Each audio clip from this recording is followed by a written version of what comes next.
একদিন এক গ্রাম্য ব্যক্তি গ্রাম থেকে একেবারে সাদা সিধে একজন ব্যক্তি এসে আল্লাহর রাসূলকে বললেন, দুল্লানি আলা আমালিন ইদা আমিলতুহু দাখালতুল জান্নাহ। ইয়া রাসূলুল্লাহ, আপনি আমাকে এমন একটি আমল বলে দেন, এমন আমল আপনি আমাকে বলে দেন যে আমলটা করলে পরে আমি জান্নাতে যেতে পারবো।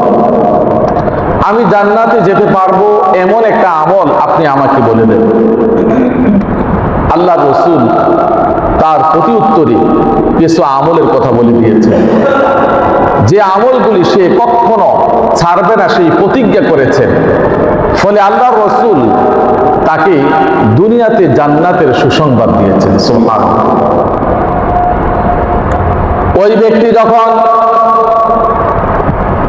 আল্লাহর নবীর কাছে এসে বলল, আপনি আমাকে এমন একটি আমল বলে দিন, এমন কিছু আমল আপনি আমাকে বলে দিন যে আমল করলে পরে আমি জান্নাতে যেতে পারবো, এমন আমল আপনি আমাকে বলে দিন।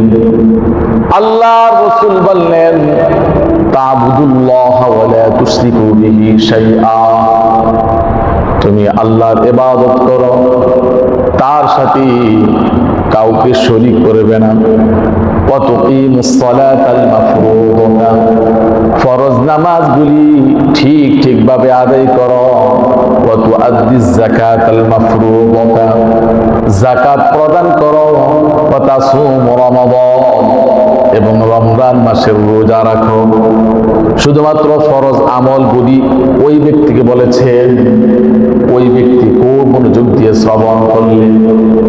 শ্রবণ করে মনের ভিতরে এমন ভাবে বদ্ধমূল করলেন, আল্লাহর কসম করে বললেন, ওয়াল্লাযী নাফসি বিয়াদিহি, ওই সত্তার কসম করে আমি বললাম, লা আযীদু আলা হাযা, এর চাইতে আমি কমও করব না এবং বেশিও করব না। এই আমলগুলি আমি অবশ্যই করব, এমন প্রতিজ্ঞা করলো।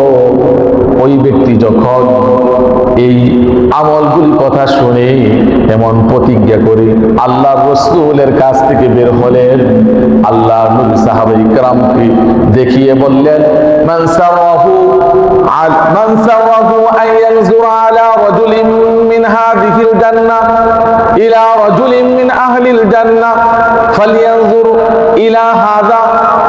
যদি তোমাদের মধ্যে কোনো ব্যক্তি জান্নাতি ব্যক্তিকে দেখতে চায়, তাহলে সে যেন এই ব্যক্তিকে দেখে।